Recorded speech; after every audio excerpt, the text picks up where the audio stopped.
El texto dice así: pero Jonás se apesadumbró en extremo y se enojó, y oró a Jehová y dijo: ahora, oh Jehová, ¿no es esto lo que yo te decía estando aún en mi tierra? Por eso me apresuré a huir a Tarsis, porque yo sabía que tú eres Dios clemente y piadoso, tardo en enojarte y de grande misericordia, y que te arrepientes del mal. Ahora pues, oh Jehová, te ruego que me quites la vida, porque mejor me es la muerte que la vida. Y Jehová le dijo: ¿haces tú bien en enojarte tanto? Y salió Jonás de la ciudad y acampó hacia el oriente de la ciudad, y se hizo allí una enramada, y se sentó debajo de ella a la sombra para ver qué acontecería con la ciudad. Ayer vimos que cuando Nínive oyó que sería destruida dentro de 40 días, el pueblo todo, más de 500,000 de personas, se arrodillaron, se arrepintieron, se convirtieron de sus malos caminos, volvieron a Dios. Y querido, te digo una cosa: puedes haberte ido lejos, lejos, lejos de Dios.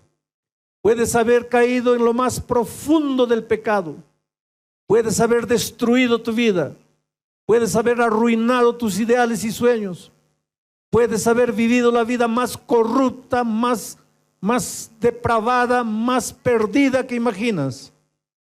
Pero si te arrepientes y desde donde estás te conviertes de tus malos caminos y vuelves a Dios, créeme que el Señor Jesucristo te va a abrir los brazos y te va a dar las bienvenidas a la experiencia maravillosa de la salvación.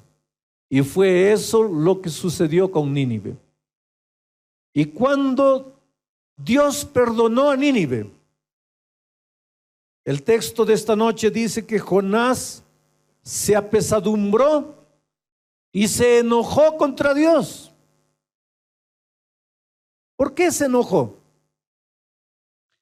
Porque la teología divina de la salvación no combinaba con la teología de la salvación que Jonás tenía. ¿Cuál era la teología de salvación de Jonás? Los buenos, los que se obedecen, los que se portan bien, merecen la salvación. Los malos, los que andan en sus caminos propios, los que no quieren obedecer a Dios, merecen la muerte. Para Jonás eso era lo justo, eso era lo correcto. ¿Cuál es la teología divina de la salvación? No quisiera que te vayas de Dios. Él no quisiera que te hundieses en el pecado. Él no quisiera que destruyeses tu vida. Pero si lo haces, y aunque hayas acabado con todo lo que tenías, desde el fondo del mar, te acuerdes de Dios, Dios te abre los brazos y te salva y te cubre con su justicia, y aunque hayas hecho lo que hayas hecho, te considera como si nunca hubieras pecado. A Jonás eso no lo convencía. Él tenía su teología particular de la salvación. Y cuando fue y predicó para Nínive, mira, es interesante. La segunda vez él fue y obedeció. Ahora él estaba enojado porque había obedecido. Pero estaba enojado porque al haber obedecido, Dios no destruyó a Nínive, sino que lo perdonó. porque en su cabeza, su teología particular, llevaba su cuerpo a una actitud de rebeldía y enojo contra Dios. Aquí hay una verdad interesante. Tú eres lo que piensas. Tú te vas a comportar de acuerdo a lo que tienes en la cabeza. Por eso, querido, si quieres una vida cristiana victoriosa, coloca cosas limpias en tu mente. No coloques basura, no coloques pornografía, no coloques incredulidad, no coloques filosofía barata, no coloques el pragmatismo humano, no coloques relativismo, no coloques ateísmo, porque tú eres lo que piensas, tú eres lo que hay en tu mente. Si Jonás hubiese colocado en su mente la justificación por la fe en Cristo, habría actuado de otra manera, pero como su mente estaba lleno de su teología particular, actuó de la manera que actuó, se enojó contra Dios. Hay muchos que viven derrotados en la vida espiritual y dicen: pastor, yo no me entiendo, yo no quiero ser así, pero mi cuerpo me lleva para allá. Yo no quiero ir para allá, pero voy. Yo no quiero hacer esto, pero hago. ¿Sabes dónde está la raíz de todos los males? En tu cabeza.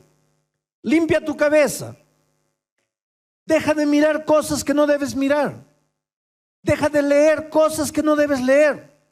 Coloca valores, coloca principios. Lee la palabra de Dios. David preguntaba: ¿con qué limpiará el joven su camino? Con guardar tu palabra. La palabra de Dios colocada en la mente va a limpiar la basura de tu mente. Y cuando Cristo tome el control de tu mente, vas a actuar de acuerdo a la voluntad de Dios. Y no vas a actuar como Jonás. Jonás, en el versículo 2, ora. Es la segunda vez que Jonás ora. La primera vez que oró fue dentro del mar, dentro del vientre del gran pez. Ahora Jonás nuevamente ora. Miren el versículo 2, dice así: y oró a Jehová y dijo. Tres cosas.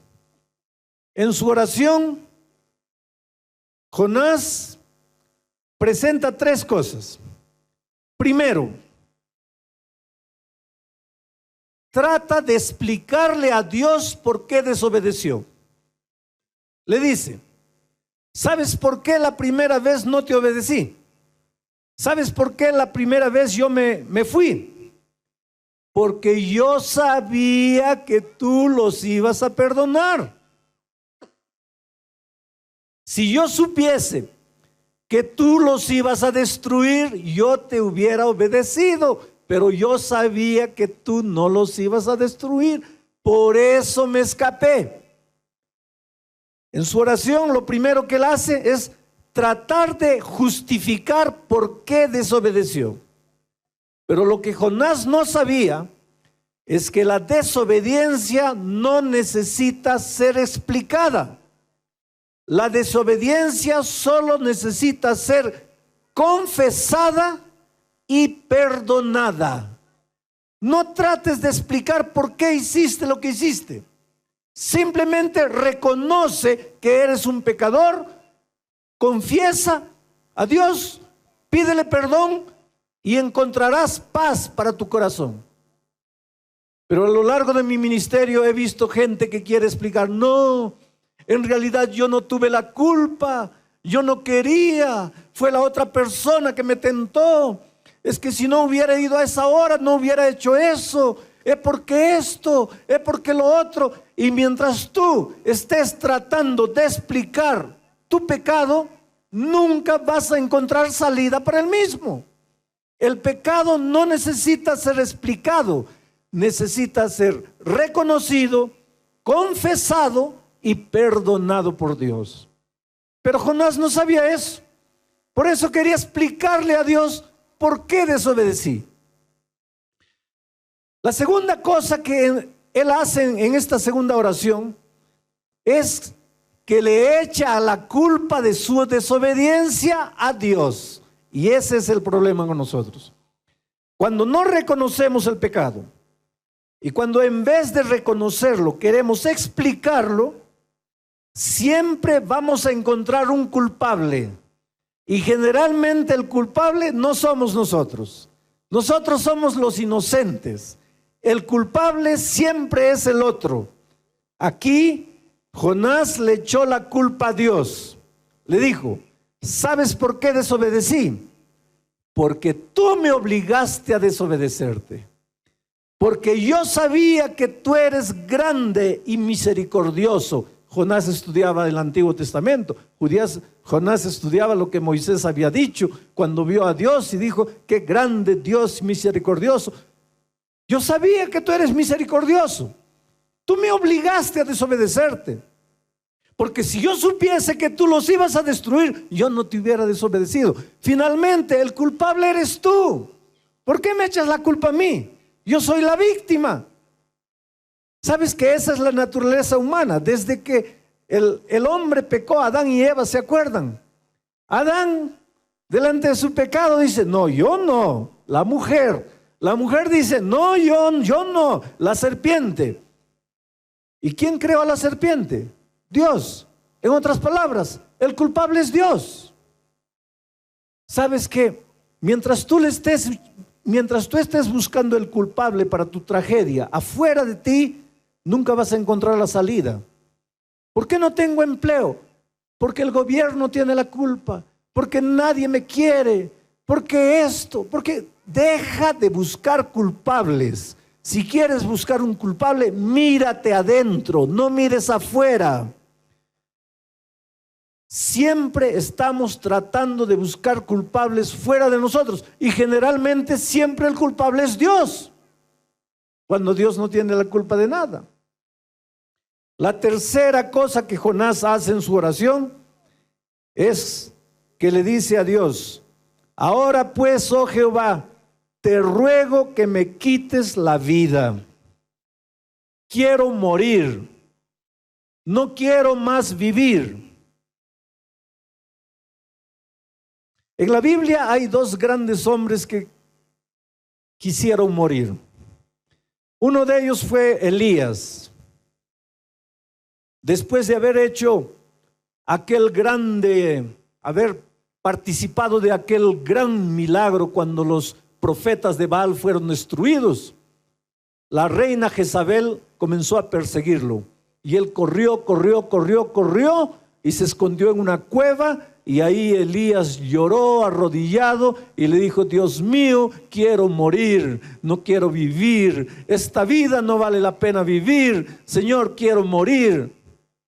Ahora, cuando yo voy al libro de Santiago, capítulo 5, versículo 17, encuentro una cosa interesante. En el capítulo 5, versículo 17 de Santiago, dice así: Elías era hombre semejante a nosotros en nuestras pasiones, y sin embargo pidió a Dios para que no lloviese, y no llovió. Y otra vez pidió a Dios para que lloviese, y llovió. Esto me llena de esperanza a mí, porque el texto dice: Elías era hombre semejante a nosotros en nuestras pasiones. Y es más, en un momento de su vida, Elías quiso morir, quiso suicidarse. Le dijo a Dios: Señor, quiero morir, prefiero morir. Un grande hombre cuya oración fue capaz de hacer parar la lluvia, de tanta fe, en un momento de flaqueza, en un momento de debilidad, quiso morir.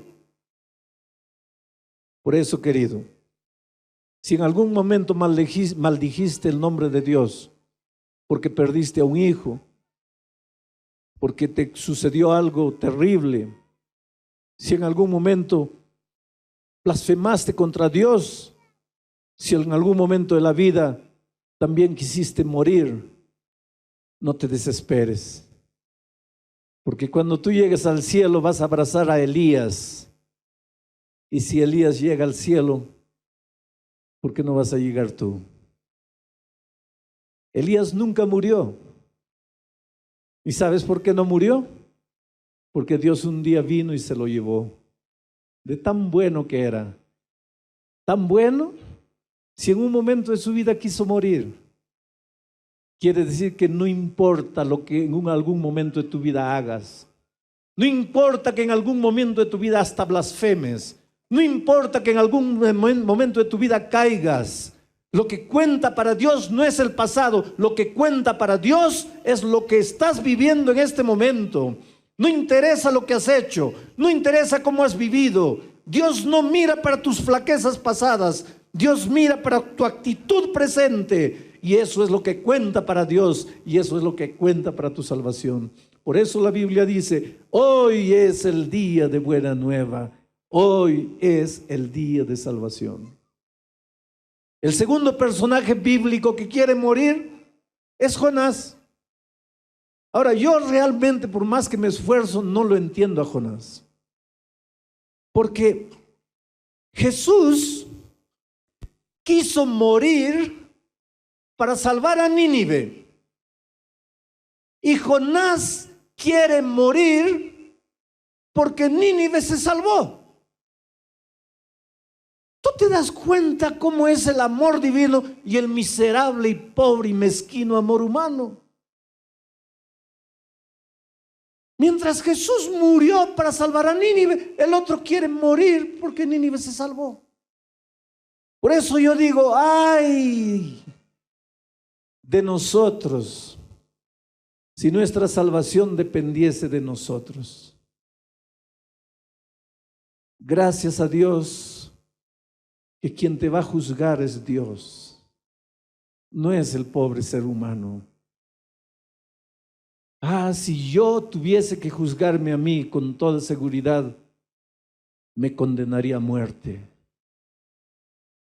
Pero nunca tendré palabras para agradecer a Dios. Porque aunque muchas veces en mi vida herí el corazón de Jesús, quien me va a juzgar es Él. Y yo puedo dormir tranquilo todas las noches, porque mi seguridad de salvación no descansa en mi comportamiento.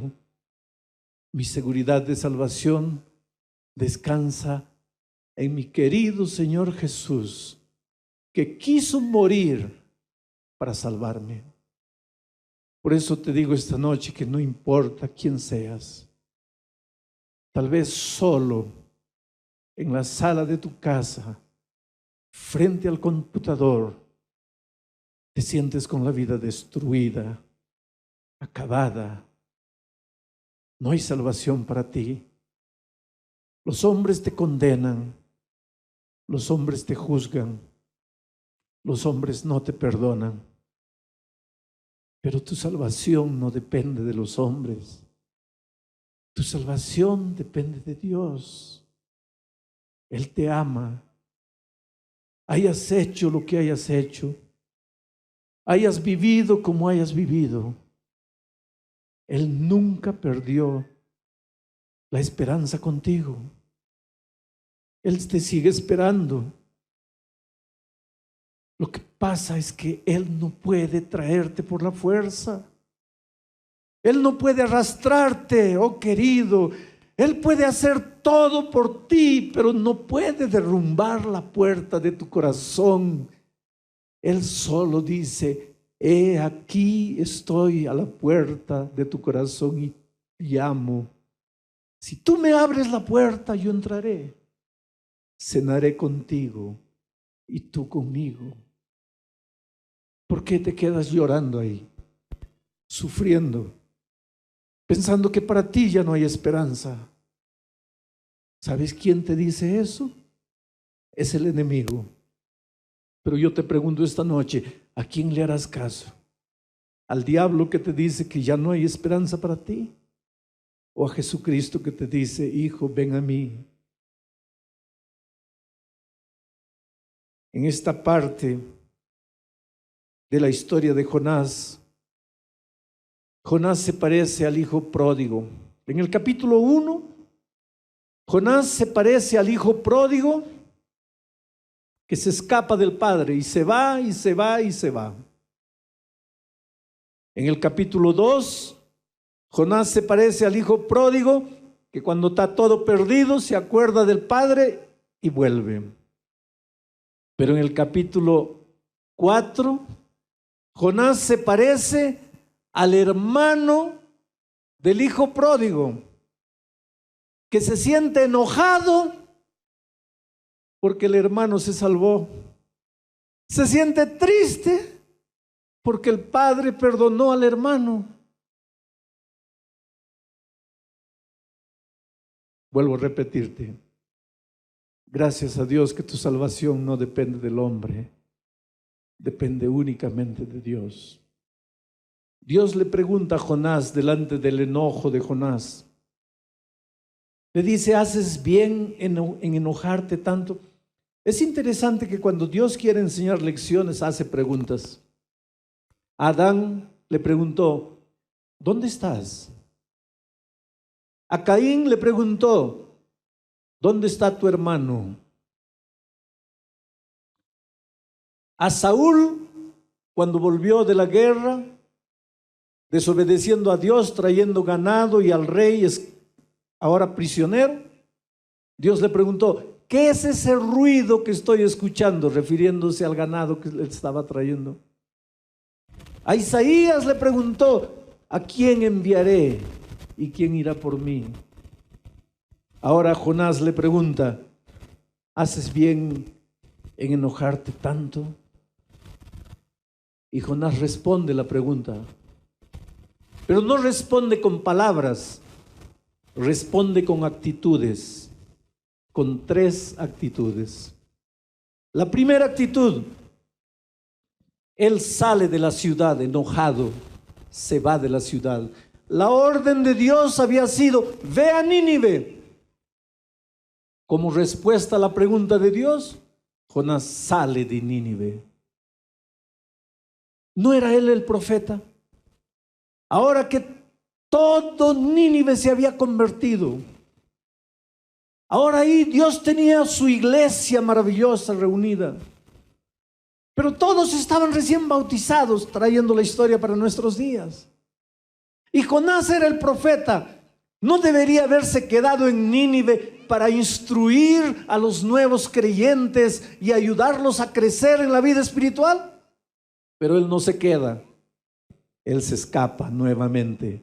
Él sale de la ciudad. La segunda actitud errada con la que responde Jonás a Dios es que en las afueras de la ciudad construye una enramada, construye su pequeña iglesia.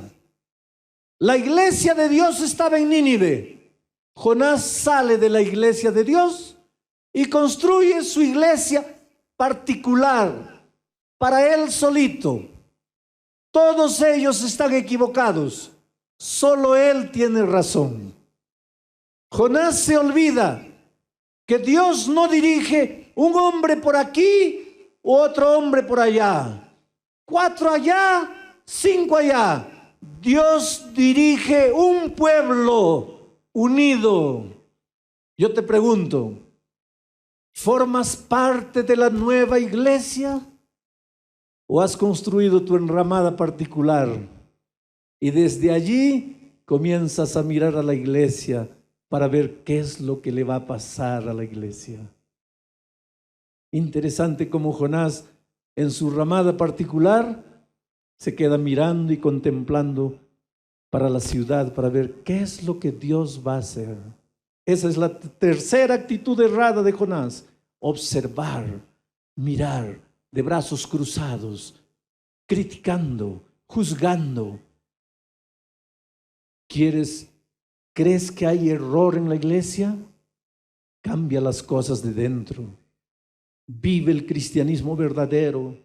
No juzgues a tu hermano. Sé tú un cristiano que contagie con tu vida la vida de los otros. Pero Jonás no, se quedó allá atrás. La última parte de mi mensaje esta noche tiene que ver con motivaciones.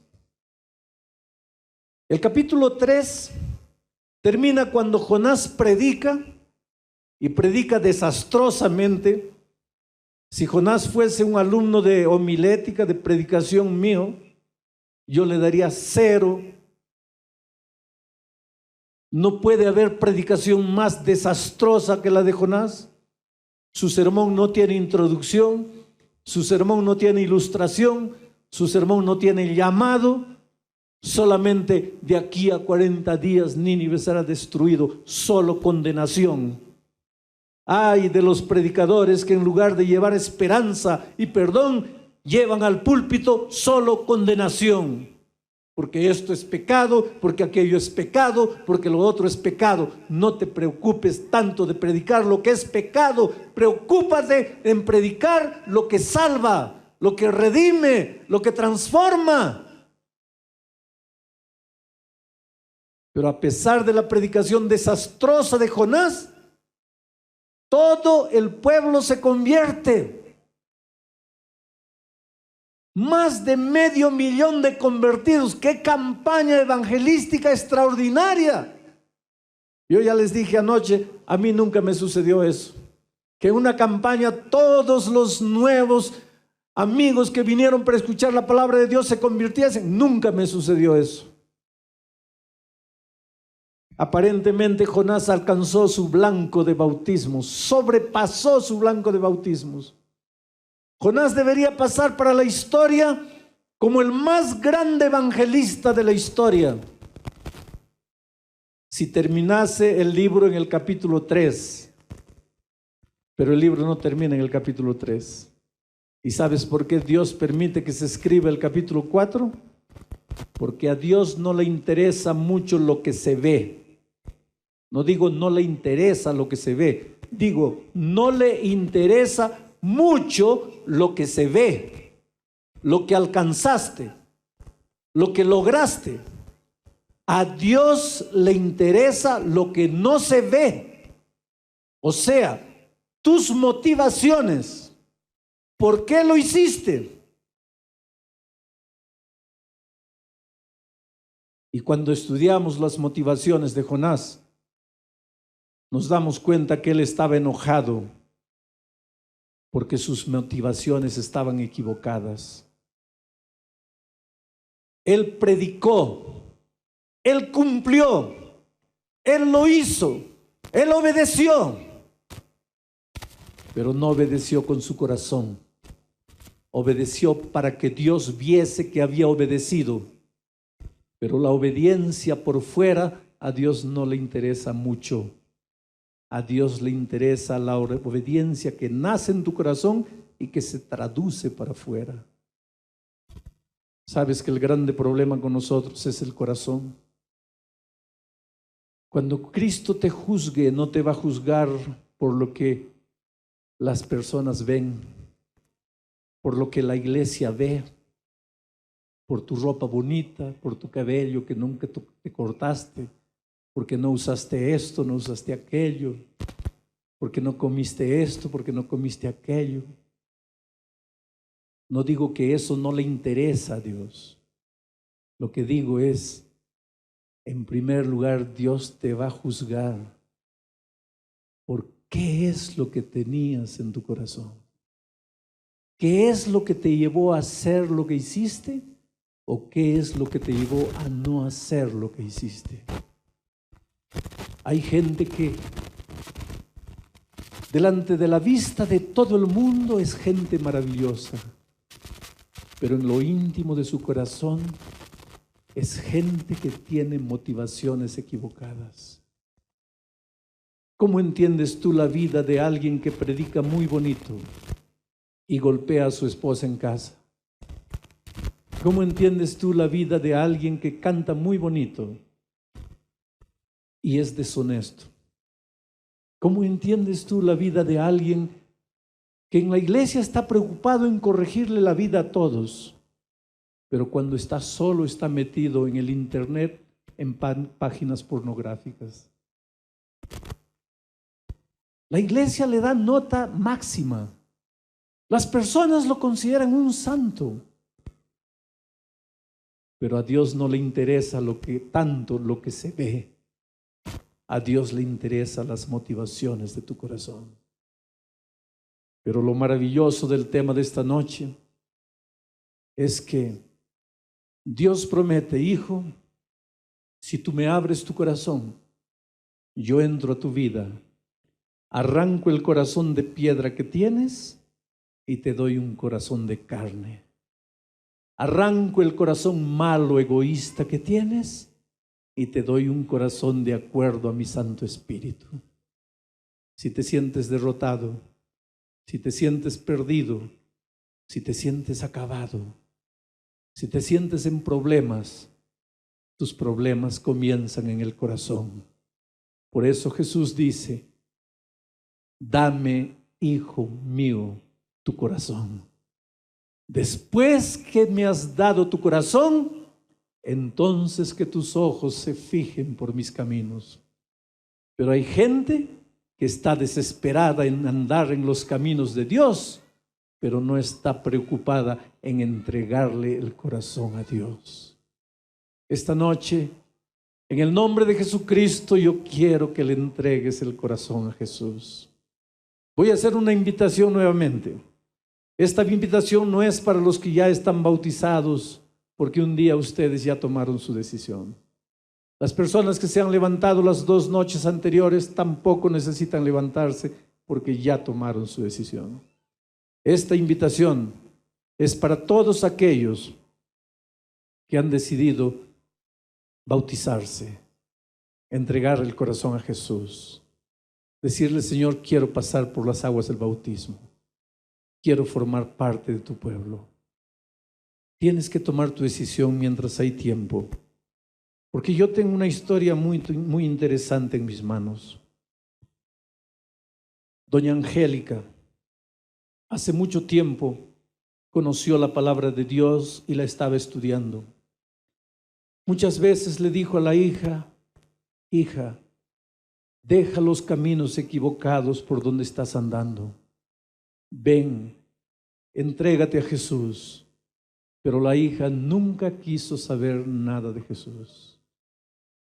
Hace unas semanas atrás, Rocío, la hija, estaba sentada en una plaza de esta ciudad y de repente 2 jóvenes universitarios de la Facultad de Teología que andaban visitando hogares se sentaron a su lado y comenzaron a iniciar conversación con ella.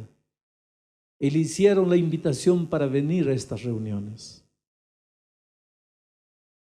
Nunca quiso comprometerse con Jesús, aunque la madre enferma le decía: hija, entrégate a Jesús.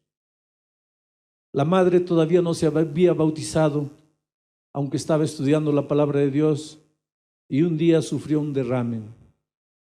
Ella no puede caminar bien, ella está todavía con las secuelas del derrame.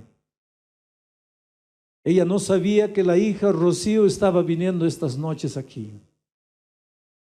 Pero el Espíritu de Dios tocó la vida de Rocío.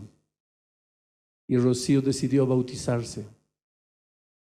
Y esta mañana Rocío fue donde la mamá y le dijo: mamita, ¿te acuerdas que tú siempre me pedías que le entregue la vida a Cristo? Pues decidí. Ha sucedido un milagro en mi vida. Voy a entregarle mi vida a Jesús. Esta noche voy a ser bautizada. Y la mamá, en lágrimas, le dice: hija, esta es la respuesta a la oración que tanto hice a Dios. Y como yo no soy bautizada todavía, yo quisiera bautizarme junto contigo. Aunque no puedo andar bien, aunque cargo todavía las secuelas del derrame, yo quiero bautizarme contigo.